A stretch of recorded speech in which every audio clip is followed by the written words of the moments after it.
Hey guys, Hoffster here, and today I'm going to be covering the 27.7.X10.3 patch today. It covers a variety of buffs and changes, just balancing out through the game, as well as a few new skins and things that can be dropping in game. So first off, they announced that the dungeon chest events will be coming back. Also, we've got the new Tome, EP, and Crystal Sword dropping right now in their reskin versions. But the older version are still dropping, so you might be disappointed if you get a white bag in there. A few things were fixed, including the Glacius boss. The Arctic bow has been renamed because of misspelling errors and all that. Ghost Bride and the Grave Caretaker, which are in the cemetery, now cannot be insta-killed by the Void Blade.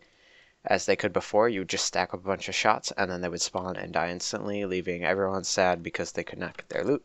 That is no longer the case because they have a little invuln. Davy Jones has a little invuln as well because it was really hard getting all the soulbound. Everyone would leech and not hit the lanterns, but now we don't have that problem anymore, and he also has doubled HP.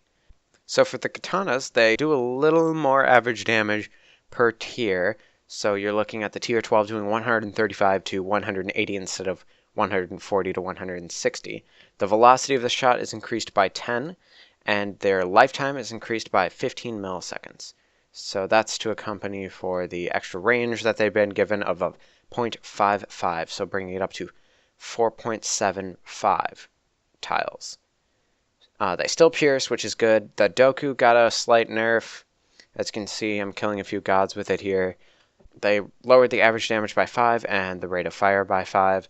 So now you're looking at just a little balance there. Nothing too significant, but it does feel weaker when killing gods, and the fire rate seems slower. The Ray Katana, honestly, is probably one of my favorite katanas now, just because they put the average damage to 111. That's up 33.5 damage. So now it's actually going to be hitting quite a lot, and you can actually see the defense of enemies by shooting on them. Also, there have been some buffs to the Lair of Draconis armors. So as we see here, all the Lair of Draconis items in my inventory here, except the Midnight Star, which has not been changed at all. So the Water Silk Dragon Robe has gained 3 attack, 2 def, 1 speed, and 3 whiz. So it actually has respectable stats now. Like, this is something I'd put on. Still gives no mana, but the attack and the speed is obviously very helpful now that it gives 1 less def than the top robes. Then we have the Leaf Dragon Hide armor, which is still a weird name, Leaf Dragon Hide armor. It used to give 50 HP and 9 defense. Now it gives 13 defense, 6 speed, 3 vite, and 3 whiz. So this is actually a really good armor for maxing out that speed, giving a little more tank to yourself, and trading out those offensive stats. So it's kind of the opposite of the Spectral. Moving on to the Fire Dragon Battle Armor, it's going to give 2 more def and 1 more attack. So just slight buffs. 15 defense wasn't high enough, so they changed it up to 17, which I can totally agree with. And 1 attack won't make that much of a difference, but hey, it's really nice to get some buffs on underused content. And then we've got the Frozen Wand and the Sea Wand.